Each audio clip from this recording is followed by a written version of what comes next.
So I finally got talked into making a symphony. I've made loads in the past and was never really impressed. Always felt it was a little bit of a waste of wood and my time.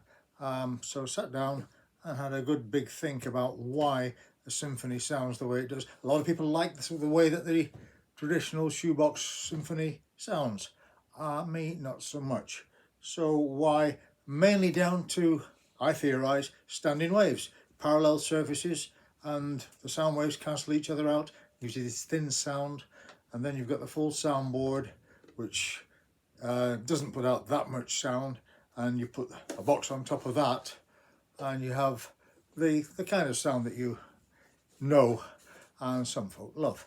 Okay, but what if you theorise that the soundboard in front of the wheel doesn't actually do very much, because there's really very little to join the vibrations from the bridge area through to the main body of the soundboard. So don't put a soundboard there, and instead have a soundboard on the bass. So there's a cambered spruce soundboard under there, and it's linked to the bridge by an offset sound post under the treble side of the bridge there, and that was that really. That's the main thing. Also internally there are some curved pieces of, it's actually plywood, thin ply on both ends, which does away with the end-to-end kind of parallel faces. So I've done all I can to make the acoustics as good as I think they can be, and you know what, it's different, it's jolly good. I've also got, because I like to think outside the box, you can actually operate the entire instrument without lifting the lid. So there's a selector there for the chanters, selector there for the trumpet, selector there for tenor drone, selector there for the bass drone. That's adjustment for the T-romp for the trumpet, and just to cap it off, there's a capo here, take it C to D. So you can do all of that, and I can demonstrate that, why not? So let's see if we go from nothing.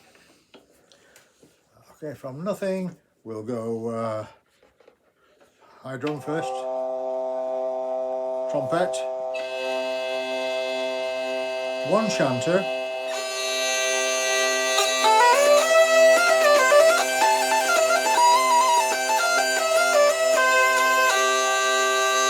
the other chanter,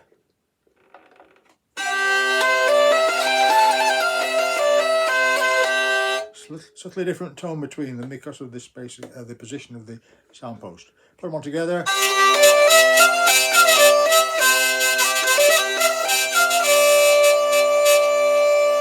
And bass drone.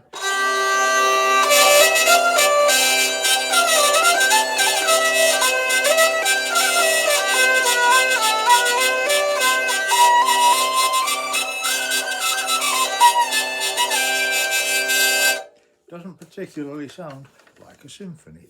And to play that, that's you playing in C, of course. G, the D drone on.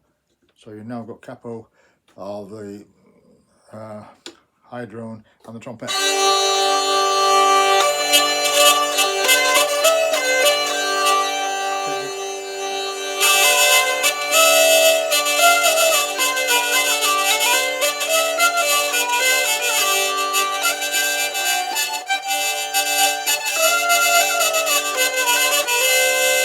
So it's loud, it's clear.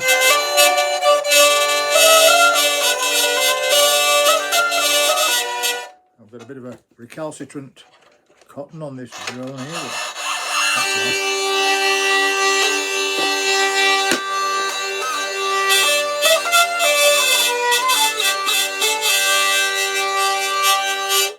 So for me, that is about as good as a trumpet's ever going, as a symphony's ever going to get. Oh, this one's got it's got geared peg heads on it. They're actually sitar heads that I used to make. Those are the last ones I have. They're not available anymore. Oh dear, how sad, never mind. You're going to have to use taper paste for those.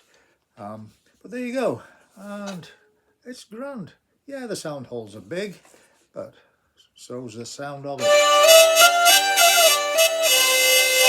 That's my symphony.